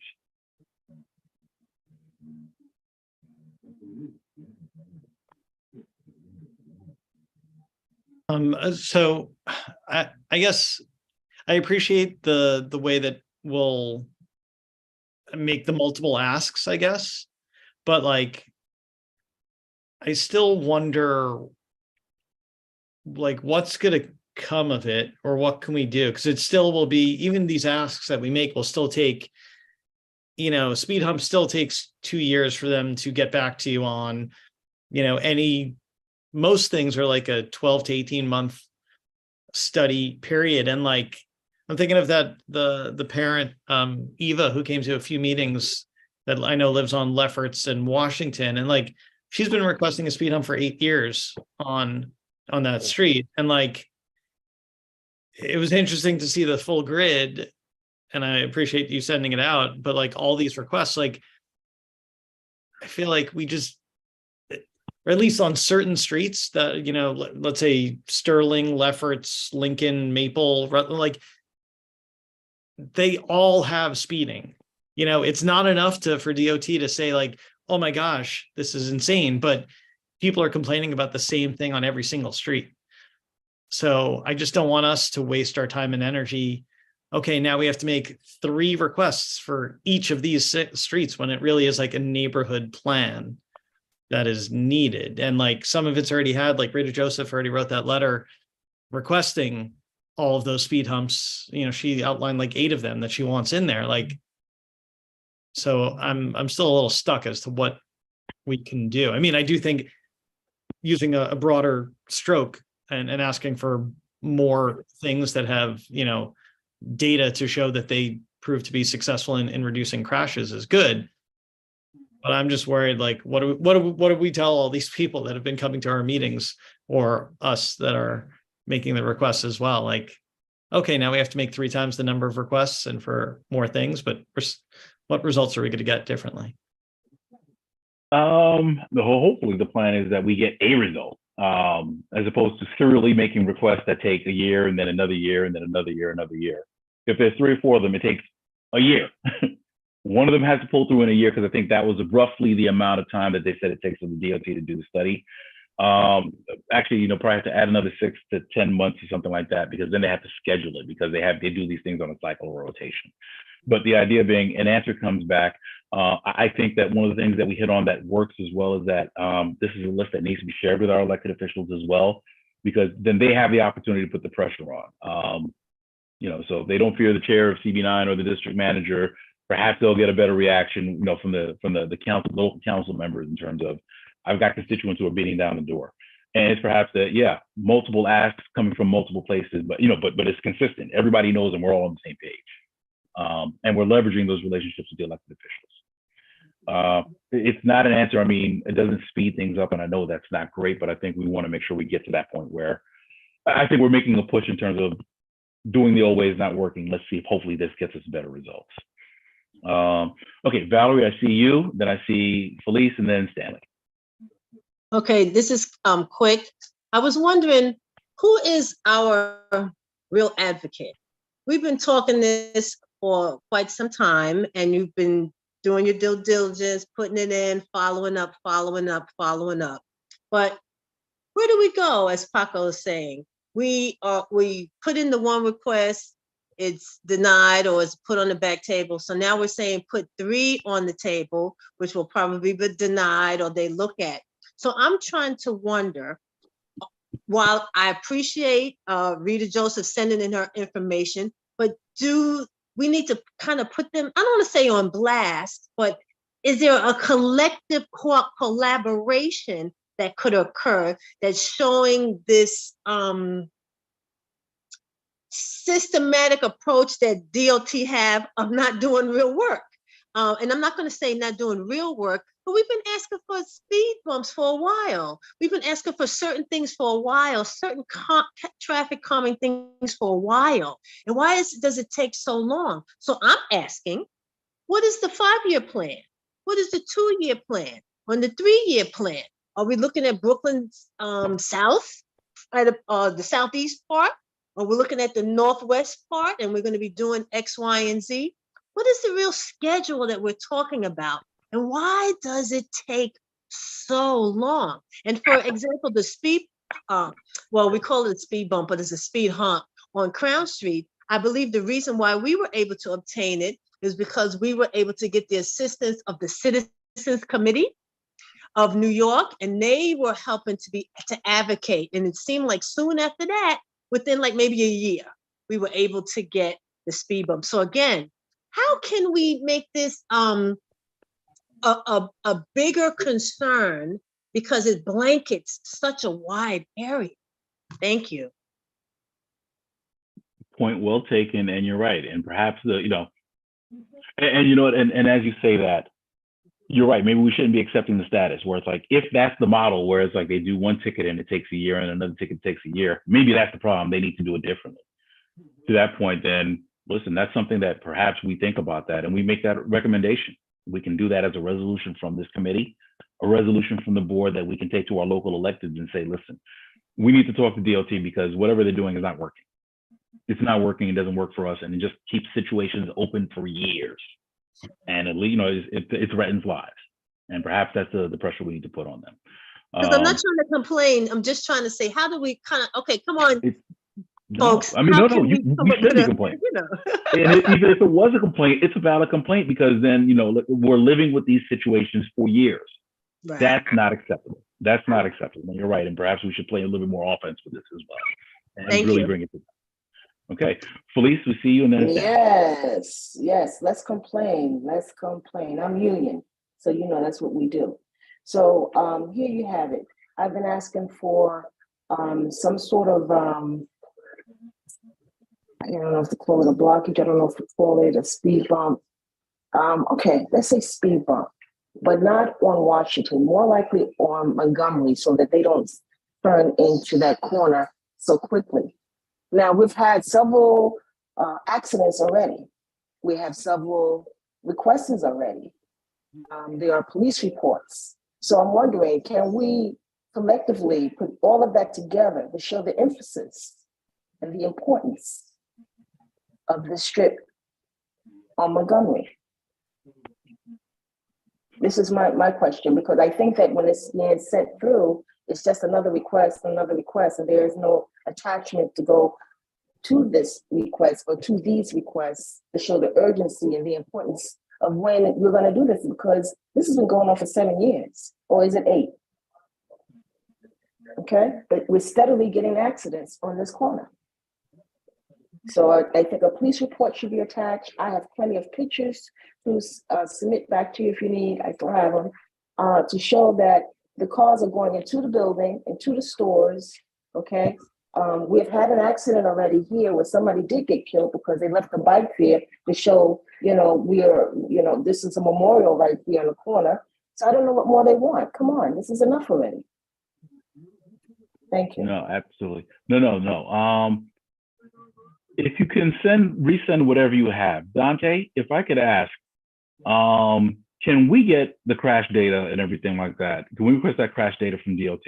Make sure we get everything, because I think it's time that, we start going over heads and just create something that Crystal Hudson can go and say, no, listen, you know what? Over the last 7 years, how many accidents, how many, how many injuries, how many and everything like that. And this is just something that perhaps we need to go bigger, because it is something that's been a situation for way too long, way past time. Okay. Okay. All right, Mr. Greenberg, and then I think we need to move on to the next item. Oh, you're on mute. Sorry about that. This idea might work. I don't think we've tried it before, but in conjunction with what you just suggested about getting all the crash data, have we ever requested to make part of the district a neighborhood slow zone? Because that might just jump over all these millions of little details about where you put a speed bump, 6 inches, at least 2 feet from a manhole cover, and at least 5 feet from a driveway, and 1,000 feet from a speed camera. I mean, the list they make up makes you think, okay, they're just looking for ways that they don't have to put in a speed bump. So, for one thing, maybe applying for the neighborhood slow zone is a way to push that through. And also maybe it's time for a few community boards to get together and say, look, these rules are ridiculous and they're just stopping us from creating a safe place. I mean, I hadn't looked at the rules that carefully. I know that on Lefferts, after the 8 years of knots, I think at some point in there, they said yes to the speed bump and then they changed their mind and then they didn't say why. And what we finally heard was, oh, it's too close to a driveway. And I was riding down Bedford recently and there's a block, I think maybe it's Foster and Farragut, and there are tons of driveways and there's a speed bump on that block. So I thought, okay, this is an example of why they can do it. So, maybe they're not looking carefully enough. Maybe they're just using their rules as an excuse. But I think we just need to apply pressure from every direction we can think of. That's all. Thank you. No, points well taken. Points well taken. And maybe that's something we can discuss as well in terms of the impacts of that. The only thing with the neighborhood slow zone is only because we have so many corridors that, really kind of move between North and South Brooklyn. There may be some pushback or issues or challenges with that, but I think it's something we should discuss in terms of, and some of these rules are arcane and perhaps they need to be looked at in terms of, why do they exist? Because they're stopping and, doing anything. Paco, we'll see you, but then we have to move on. We'll see you. Sure. I just wanted to say I actually love the idea of the neighborhood slow zones. I think a lot of CV9 is geographically, it does have some major corridors, but unlike a lot of other CBs, it's very much a grid. It's kind of like two different grids that are stacked on each other, and it kind of works well for neighborhood slow zones, except they haven't done one since I think 2015. I think they're kind of out of DOT's toolkit. So maybe some elements of those could be done, or we could get them to restart the program with us as like a pilot neighborhood or something. But neighborhood slow zones as had existed in the last decade it's now almost been a decade that they don't exist. So right, but it's still on their website. So yeah, but the last one they presented was like 2014 or 15 or no, something. you're right. They need to be resurrected. Okay. No, so that's definitely something we look into. Okay. All right. So we will definitely be following. There's a couple of items that we're definitely going to follow up with. So there's some data that Dante is going to get.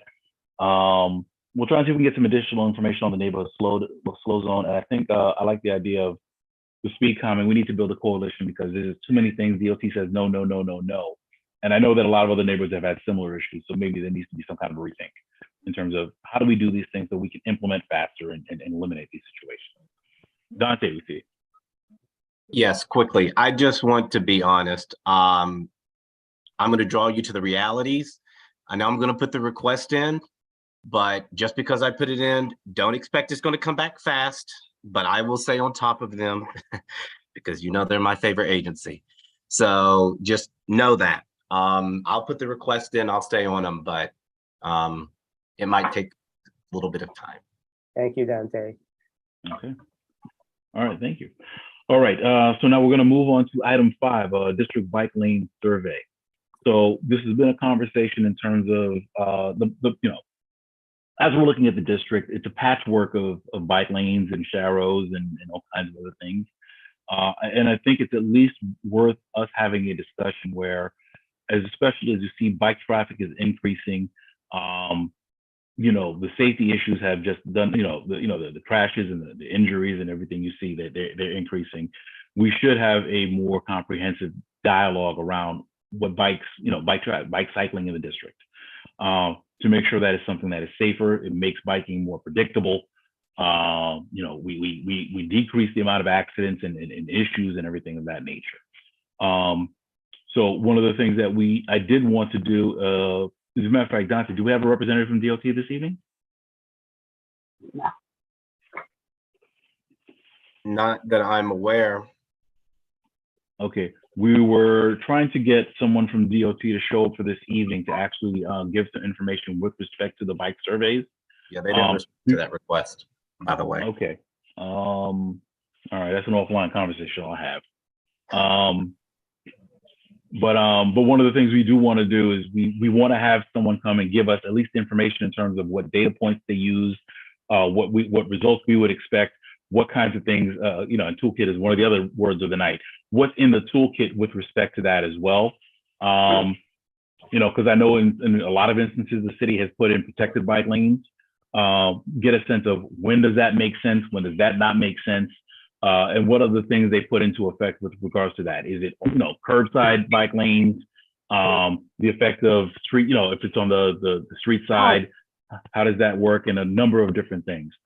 But I just want to make sure that we're working from a position of information. We're informed in terms of what things potentially might be in play if we go down the route of the bike study. But so that was part of what I had in mind for item 5, and I apologize because that was the intent to have somebody here to speak to that. But we are going to make sure that somebody comes in and has that conversation with us so we can start moving forward in terms of at least, see where we're going to go with that. Dante. Yes, I just quickly found in the city charter about the slow zones. So it says that the commissioner shall establish neighborhood slow zones in which speed limits of 20 miles per hour apply on or along designated highways for the purpose of implementing traffic calming measures. The commissioner shall establish not less than 7 neighborhood slow zones, which shall contain not less than 5 blocks per zone annually in the years of 2014 to 2015. So I think that they only were establishing them in those 2 years, and that's it. That's the way that it reads in the administrative code. Question: how did that come into existence? Was that legislation from the city council, or was that administrative action from DOT? I've got to dig. I got to dig deeper, but that was just a look at the charter. Okay, no, it's good to know. So let's dig into that some more and let's see, because perhaps that's an ask we ask from our elected officials. It's something that a program that ended in 2015, but perhaps we need to look at resurrecting it, and even us thinking about where would that make sense. So that might be something we look into. Okay, but thank you for that information, and we'll send that out to the committee as well. We'll create, send that resource out. Okay, all right. So we are now up to item 6, which would be old business. I don't believe we have anything on the table at this time. Wait, but before we leave the other one, Fred, I just sure. I know you and Dante are doing all you can, but I'm just like exhausted of we've been trying to get DOT to come to a meeting since September. So like, why are they going to come next month to present about bike lane statistics or anything like that? And like separately, I do think their website, much like you sent out the traffic calming toolkit, I'm sure that they have a page similar about bike lane things. So, I think some of it's on us to do the research, separately on our own time, and we can just look at things. But I do think it's a good idea to get DOT here to talk us through what might be feasible, not of citywide statistics, but just within CB9. But that requires DOT coming here. And like, it's literally like, I know you're trying, but it's literally been since the September meeting that we've said the DOT rep is going to come. It's like, Actually, I think it goes back to last May. yeah. Okay. Well, okay. Yeah. We want a report from them on Ocean Avenue also. So we really need them. They will be here next meeting, because I don't promise things. And I don't like when people make promises, and they promised me that they would be here. So they are going to be here next meeting.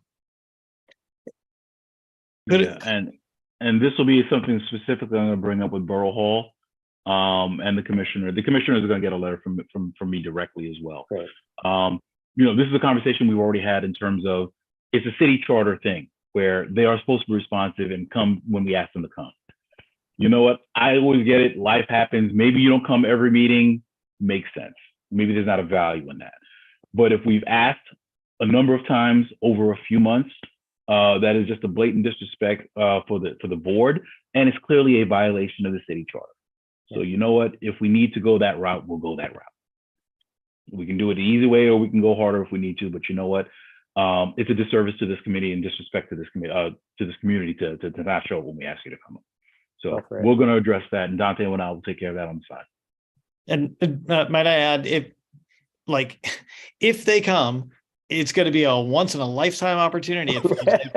That, I mean, they all work really hard. I know they're dealing with a million things, but I don't want us all just yelling at the kind person from DOT that they threw to us. Why don't we get next meeting is an actual hour-and-a-half one-on-one conversation with Keith Bray about CB9's traffic safety, bike lane, bus lane, everything, but get he calls the shots for Brooklyn, right? Could we get him to actually come and have a frank conversation versus us just telling someone at DOT how frustrated we are with their bosses and then making them feel bad, and then they have to bring them back to their boss. No, and I think it's a point well taken in the sense that, you know what, you have to go way higher because the issues we're talking about go that much further. It's not about a liaison anymore. This is something systematically jacked up about the way they operate. And you know what, it's not something that a liaison can answer at this point. That's something that should come from a commissioner level. So that is Dante and I are going to talk about that, but I agree with you. I think that's a comment that is way past that. Yeah, somebody needs to speak to that who's senior. Great. Thank you. Great. Thank you for that point. Okay. Is there any new business for us to discuss at this time? I just want to mention one terrible thing I saw related to you said before what kind of bike lanes work and don't work. On my block, I'm on Lincoln between Nostrand and Rogers. I didn't see it directly, but my wife just heard the crash sound and then called me out. She was with my daughter, but there is a bike lane on Lincoln, and there was a young boy. This was Monday or Tuesday. A young boy on a scooter, I think, from the Orthodox community coming towards the park.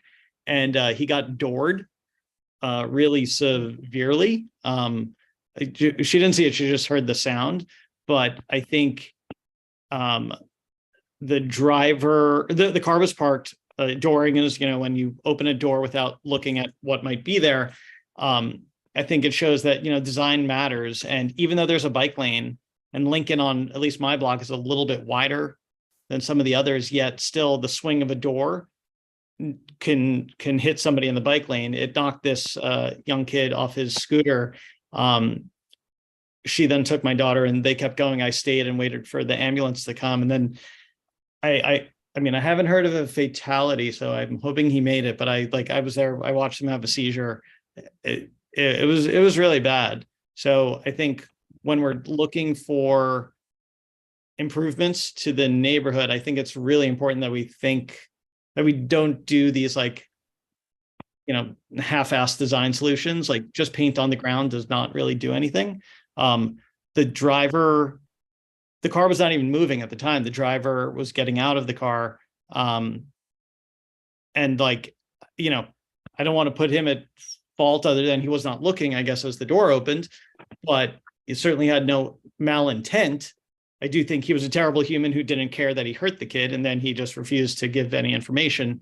So I hope the cops came and get him because he was trying to then leave the scene of a crash. But still, any one of us could cause terrible harm to somebody else, even without, intending to.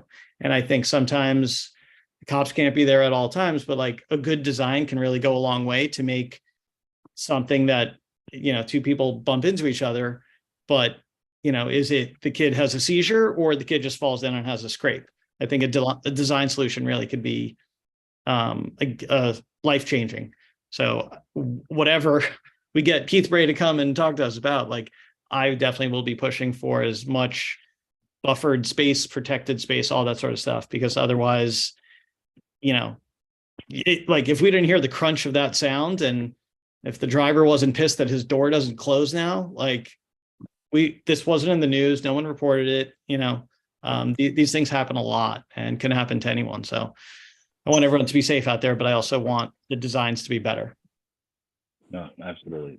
Thanks for sharing that. And you're right. And that's the reason why I think, you know, we need to have a real good conversation about it. And again, just to think what works and what's going to take to keep everybody safe and all those issues, you know, all those concerns that we have. All right. Okay. So we've reached the end of the agenda. I want to thank everyone for joining this evening. So there are a number of follow-ups that are going to be happening. So you'll be getting a lot of things come through your email. There'll be some conversations Dante and I will have in terms of doing follow-ups with DOT and a couple of other stakeholders as well. But if you have any questions or any other feedback or follow-up on any of the items, oh, Jeff, I see you. Go ahead. What's up? Yeah, I really, I know we're trying to get out, but I gotta follow up on what Paco just mentioned. And there were two quick other things that I was waiting to share. I'm sorry, go ahead. The whole issue with Doring, and this is my observation as a person who's been operating a car for 50 years, is that we are now faced with a challenge as motorists to share the road, unfortunately, in a way that DMV has not taught most motorists to share the road, right? You ask the average driver if they might not even know what the term Doring means, right? We have bike lanes that are protected by parked cars, so that now there's a new challenge when you're making a turn that you have to look for a bike that was obstructed by parked cars. And guess who else needs to learn the new way to share the road? And I've been saying this, and I don't want it to be received as an attack on cyclists, but cyclists have to learn to share the road. And until DMV, DOT, New York State steps up to the bar and says, this is the problem, I don't care what we sit in this committee and get anybody to do. I don't care, like you said, all the painted lines, all the protected lanes, none of that's going to make a difference if we don't recognize that it is no longer just cars. When I got my license, it was just cars that they taught us to look out for. Look out for the other guy. That was the phrase back in the 70s, right? No, it's way more than that. And I'm gonna leave that alone, but it's something I think that we as a committee have to recognize, that education is going to get us out of this, right? The other thing is there was another horrific accident almost right outside the door of CB9, and this was caught on camera. And the reason why I'm mentioning it is, first, the sheer magnitude of it. I don't know if anybody saw it. It was either last night or the night before. A guy was coming down Nostrand. I think it was right at the corner of Nostrand and President, and a car headed west on President, ran right through a light, T-boned a car and sent it airborne. And the entire thing is caught on camera from the cameras that are in, what is that apartment complex across the street from the office there? Carroll Gardens? Carroll Gardens. Thank God for, grace and technology and cars. Nobody was killed that night. I don't know how the people are. 2 people were hospitalized. I mentioned that because that's another thing that nothing we sit here and speak about is going to fix, and that's reckless driving. The other thing that's significant is that there's a question as to whether or not the car that ran the light was being chased by the police, because within like 5 seconds, you could see it in the video, a police car comes up right behind this car that ran the light. So the news reporters were saying the police didn't say they were chasing this guy, but that's something to think about. And the last thing I'm going to say is, some of you received another article yet another article from Jeff. And the reason why I'm sharing these articles from all over the world is that personally, I find it helpful when we read what cities in Europe, all over Europe, are facing in terms of dealing with the same challenges that we have right here. And the one I sent a few weeks ago was about what they're dealing with in Germany. And they're a little in front of us, and they're having a hard time, right? People are pushing back. Some of the merchants are saying they've lost 80% of their business when they implemented some of these car-free zones. So, you know, we gotta read, we gotta do research. We can't accept everything that some of these proponents of some of these changes are saying. And I think if we do, we'll be in a better position to negotiate the best solution for our community. That's all I got. If you didn't get the article and you want it, I think I sent it to you too, Fred.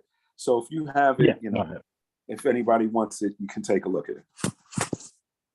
I say bravo, I concur. I say great article, Jeff, because it gave both sides of the scale, not just for one point or the other, but the economic impact that it imposed on the businesses that were there to provide those services to the community and to the residents. Because it was bigger than just shutting down traffic. It was like, you're shutting down my livelihood now. Now, that's just one side. And then the other side was, yeah, this is great. You know, I can come down, because I think it was like the 15-minute city or something like that. That it was a good article. It was a good article. And and I just want to throw in here about turning the corner. I don't want to say the rumple strips, but it seems like there's something that I've noticed in a couple of cities. I want to say it might have been Connecticut and maybe in Long Island, when they have certain parts of the roundabout, the cars kind of have to slow down because it's like, so they just couldn't speed on certain corners. Thank you. Okay, thank you. All right. Okay. So with that, I think we have plenty of work on the table. Yeah, the next couple of months are going to be, you know, I expect that we're going to be really rocky. There's a lot to do, a lot of engagement we're going to do, and I think we want to start settling down in terms of some recommendations that we want to make to some of the projects that are going on. I expect we're probably going to hear a little bit more about Grand Army Plaza, so I think there might be some more information, hopefully, over the next few weeks, month or so, that we'll probably also have on that. So that'll be something that'll probably be popping up on the agenda shortly as well. But with that, I want to thank everyone for coming. There'll be a lot of communication going back and forth, so please just make sure you're checking your emails. And always, as always, please feel free to send anything to myself or to the office as well, if there's anything to share. Okay, so at this time, we've completed our agenda. I will entertain a motion to adjourn. So moved. Moved by Stanley Greenberg. Is there a second? Second. I second. Oh, that I was have Jeff. seconds and thirds and fourths. All right. All those in favor say aye. Aye. Aye. I hear a Aye. majority. We stand adjourned. Aye. Time is now 8:53. Everyone, take care. Have a great Thank evening. you.